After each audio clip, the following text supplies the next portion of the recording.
हम अधिकार जनाएंगे ही। हमारे पिताजी 6 भाई थे, जिसमें 5 लोग अपने नाम से ये लोग वरासत करवा लिए।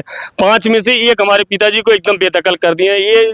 मैं अपने सरकार माननीय योगी आदित्यनाथ जी से ये कहना चाहता हूँ कि मेरा न्याय, मेरा अधिकार, मेरा जो कुछ बनता है मुझको दिलवाने का कष्ट करें। लोग को ये नहीं मालूम था कि हमारे चाचा और बड़े पापा ये लोग हमारे साथ बहुत बड़ा छलकपटी कर सकते हैं। ये लोग 1/10/1990 में हमारे पिताजी के साथ मतलब पहले वरासत करवा लिए थे और हम लोगों को कोई ऐसा जानकारी नहीं था। जब बाद में हम लोग को अपना हिस्सा खोजने लगे, ये लोग अपना प्रॉपर्टी बेचने लगे, धीरे धीरे बेच करके उड़वा दिए थे। तो ये लोग अपना अपना बंटवारा दाखिल करना चाहते थे। उसमें हम लोग सोचे कि हमारा भी हिस्सा होगा। ये लोग बहुत हमारे साथ अन्याय किए हैं। ये लोग जी हाँ, ये लोग 5 भाई अपने नाम से करवा लिए थे। हमारे बाबा हम मतलब 1/10/1990 में वसीयत करवाए थे और मतलब 12वां महीना 2090 में ही बाबा हमारे एक्सपायर भी कर गए थे। अच्छा, जब आर्थिक स्थिति बहुत गड़बड़ है। मैं 10,000 की नौकरी करके अपना परिवार जिलाता मतलब परिवार को जिलाना खिलाना, मुकदमा लड़ना, ये हमारी बस की बात नहीं है। हम लोग एकदम जान लीजिए धराशायी हो गए। आज मैं 3,000 रुपया कर्जा लेकर के किसी से मैं यहाँ कोर्ट पे आया। मेरे साथ इतना अन्याय हुआ है। नमस्कार, आप देख रहे हैं SMT न्यूज़ 24 और मैं हूं शैलेंद्र मणि त्रिपाठी। हमारे साथ ये फ्रेम में जो शख्स खड़े हैं ये बागनगर और बखिरा के रहने वाले हैं। इनका ये आरोप है कि इनके पिताजी कुल 6 भाई थे, लेकिन इनके चाचा लोग जो हैं इनके पिता का नाम न डलवा करके सारी ज़मीन जो है, ज़मीन जायदाद को इनके बाबा से अपने नाम करा लिया है। और जिसको लेकर के ये काफ़ी दिनों से अधिकारियों के कार्यालय का चक्कर लगा रहे हैं और कोर्ट का सहारा भी लिए हुए हैं। इनका नाम पंकज कुमार। हम इनसे जानेंगे कि कब आपको ये पता चला कि आपके चाचा लोगों ने आपके परिवार के साथ धोखाधड़ी करके आपके हिस्से की ज़मीन को अपने नाम करा लिया है। जी सर, मेरा नाम पंकज कुमार कसेरा। मैं चौकीदार पद पे कार्यरत हूँ, नगर पंचायत चौकीदार पद पे कार्यरत हूँ। मेरा नाम, मैं अपने पिताजी की लगभग 2015 में हमारे पिताजी एक्सपायर कर गए थे। उसके बाद हमको जानकारी मतलब मिला, हमारे पास आर्थिक स्थिति बहुत गड़बड़ थी, हम लोग मुकदमा के लायक नहीं थे।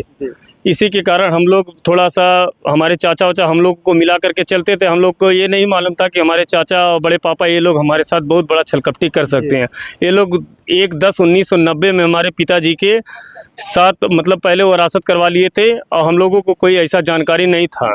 जब बाद में हम लोग को अपना हिस्सा खोजने लगे, ये लोग अपना प्रॉपर्टी बेचने लगे, धीरे धीरे बेच करके उड़वा दिए थे। तो ये लोग अपना अपना बंटवारा दाखिल करना चाहते थे। उसमें हम लोग सोचे कि हमारा भी हिस्सा होगा। ये लोग बहुत हमारे साथ अन्याय किए हैं। ये लोग धोखाधड़ी कर करके हम बहुत मतलब जब परेशान हो गए तो हमने न्यायालय का दरवाज़ा खटखटाया, न्यायालय में मुकदमा भी दर्ज कराया। उसके बाद ये लोग पैसा दे करके पैसे की ताकत पे हम लोगों को बहुत नीचा गिरा दिए हैं। हम लोग इतना परेशान हैं, हम 10,000 की नौकरी करके हम इतना बड़ा मुकदमा लड़ने के काबिल नहीं है।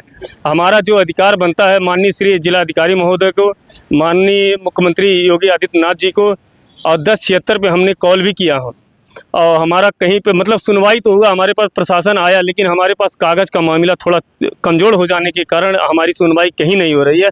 हमारे पिताजी 6 भाई थे, पहले दुर्गा प्रसाद थे, उसके बाद राम गोपाल, उसके बाद नंद कुमार, नंदलाल, बसंत कुमार और श्याम कुमार। ये लोग 6 भाई हैं और जिसमें हमारे पिताजी का नाम हटवा करके ये 5 भाई अपने नाम से सारा कागज़ पत्तर मतलब सब कुछ अपने नाम से ही करवा लिए हैं। मतलब आपके पिताजी के सगे भाई जो हैं उन लोगों ने ही आपके पिताजी का नाम हटवा दिया और सारी संपत्ति को 5 भाइयों के नाम से करवा लिया। हाँ जी हाँ, ये लोग 5 भाई अपने नाम से करवा लिए थे। हमारे बाबा हम मतलब 1/10/1990 में वसीयत करवाए थे और मतलब 12वां महीना 2090 में ही बाबा हमारे एक्सपायर भी कर गए थे। अच्छा, जब ये वरासत अपने नाम से ये लोग करा लिए तो क्या आप उस समय आपके पिताजी जीवित थे या नहीं थे? हमारे पिताजी 2015 में एक्सपायर हुए थे सर। हम इसके बारे में हमको अनुभव नहीं है, हम जानकारी नहीं। 90 में सोच लीजिए, सन 1990 में इनके पिता के जो भाई लोग हैं वो लोग अपने नाम से वरासत करा लेते हैं इनके बाबा को मिला करके। 6 भाइयों में परिवार रजिस्टर नकल को देखा जाए तो कुल 6 भाई हैं, लेकिन इनके पिताजी के जो भाई रहे उन लोगों ने 5 लोगों को दिखाया। इनके पिताजी को जिंदा ही खत्म कर दिया कि हम लोग केवल 5 भाई हैं, जबकि कुल वो लोग 6 भाई थे। एक भाई का नाम पूरी तरह से खत्म करा करके उनके बाल बच्चों का और उनका हिस्सा लेकर के उस जमीन को बेचना भी शुरू कर दिया। काफी दिनों बाद इन लोगों को जब ये पता चला तो ये लोग कोर्ट कचहरी का चक्कर लगाने लगे और अब जा करके मामला कोर्ट में पहुंचा हुआ, अभी तक पूरी तरह से फाइनल नहीं हुआ, फिर भी ये लोग चक्कर पे चक्कर लगा रहे हैं। क्यों? ये लोग आपस में बंटवारा दाखिल करने के लिए माननीय एसडीएम साहब को दिए हैं। उस पर हम आपत्ति के लिए हमने उस पर दायर भी किया है। आपत्ति के लिए मैं दौड़ रहा हूँ, दरवाज़ा खटखटा रहा हूँ सरकार का, लेकिन हमारे पास आर्थिक स्थिति बहुत गड़बड़ है। मैं 10,000 की नौकरी करके अपना परिवार जिलाता हूँ, मतलब परिवार को जिलाना खिलाना मुकदमा लड़ना ये हमारी बस की बात नहीं है। हम लोग एकदम जान लीजिए धराशायी हो गए। आज मैं 3,000 रुपया कर्जा लेकर के किसी से मैं यहाँ कोर्ट पे आया हूँ। मेरे साथ इतना अन्याय हुआ है। रोइए मत, न्याय मिलेगा आपको। भगवान के घर देर है अंधेर नहीं है, न्याय मिलेगा आपको। नहीं, लेकिन ये है जैसे आपके पिताजी के जो भाई रहे उन लोगों ने ही गड़बड़ी की है। हाँ, हमारे पिताजी के सब भाई ही हमारे साथ बहुत गलत अन्याय किए हैं। हम एकदम जान लीजिए एकदम हम लोग असमर्थ हो गए हैं, एकदम असमर्थ हो गए। दिन भर ड्यूटी करें कि हम अपना मुकदमा देखें, ये तो हमारे बस की बात है। लेकिन हमारे साथ भगवान खड़े हैं। मैं भगवान पे भरोसा करता हूँ कि मेरा न्याय मुझको मिलेगा, मेरा अधिकार मिलेगा, मुझे विश्वास है। मेरे भोलेनाथ पे मैं अभी 105 किलोमीटर पैदल चल के भगवान भोलेनाथ का जल चढ़ा करके आया हूँ। जो 10 तारीख को मैं यहाँ गया हूँ, 11 तारीख को ये लोग अपना मतलब जमीन पे कब्जा करना शुरू कर दिए। 11, 12, 13 उसके बाद मैं जल उठाया था। मैं अपना जल उठा करके आधा दिमाग यहाँ था, आधा दिमाग में भोलेनाथ पे लगाया था। लेकिन मैं भोलेनाथ का हार नहीं माना। जब मैं भोलेनाथ का हार नहीं मान सकता तो भोलेनाथ भी मेरे साथ हार नहीं मान सकते। मेरे साथ भोलेनाथ साक्षात हैं, खाटू श्याम मेरे साथ विराजमान है।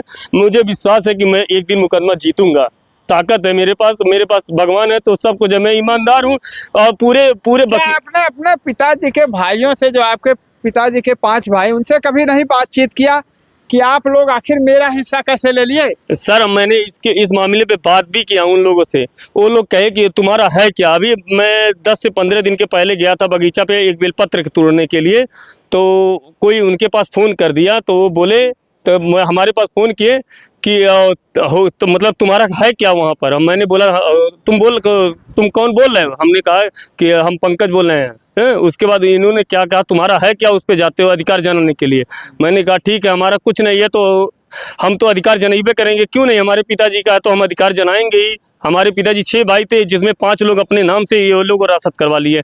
5 में से एक हमारे पिताजी को एकदम बेदखल कर दिए। ये मैं अपने सरकार माननीय योगी आदित्यनाथ जी से ये कहना चाहता हूँ कि मेरा न्याय, मेरा अधिकार, मेरा जो कुछ बनता है मुझको दिलवाने का कष्ट करें। और मैं पूरे बखिरा नगर पंचायत के कोई भी एक भी सदस्य अगर इन लोगों के खिलाफ अगर एक भी गवाह मिल जाए कि मतलब गोपाल शिव प्रसाद चौधरी के लड़के नहीं थे, तो मैं पूरा मुकदमा हार जाऊंगा। मैं उसी दिन बाजार में जीने के काबिल नहीं रहूंगा। मैं ईमानदारी से कह रहा हूँ, अगर एक भी शख्स इन लोगों के खिलाफ अगर एक भी गवाह मिल जाता है तो मैं पूरा मुकदमा आज ही हार जाऊंगा। मैं गोपाल का औलाद नहीं रहूंगा। इसी शख्स पे मैं अपनी बाड़ी को विराम देता हूँ। देखिए, ये पंकज कुमार किस तरह से अपनी बात रख रहे हैं कि पूरे नगर पंचायत बखिरा में यदि कोई भी व्यक्ति इनके खिलाफ खड़ा हो जाए और कह दे कि ये गोपाल के लड़के नहीं है तो ये मुकदमा नहीं लड़ेंगे। चौधरी के लड़के नहीं, शिव प्रसाद चौधरी के लड़के नहीं तो ये मुकदमा नहीं लड़ेंगे। देख लीजिए कितनी बड़ी बात कर रहे हैं। इनके चाचा लोग कितने नकिश्त थे कि इनके हिस्से की जमीन को अपने ही पिताजी से उन लोगों ने अपने 5 भाइयों के नाम करवा लिया। मतलब एक भाई का उन लोगों ने सोचा नहीं कि ये भाई आखिर कहाँ जाएगा। उनके मन में किस तरह से बेईमानी थी, ये आप पंकज कुमार की बातों से ही समझ सकते हैं। बहरहाल इस वीडियो पे आप लोगों की क्या राय है कमेंट करके बताइए। मिलते हैं नई जगह पे नई वीडियो के साथ, तब तक के लिए नमस्कार।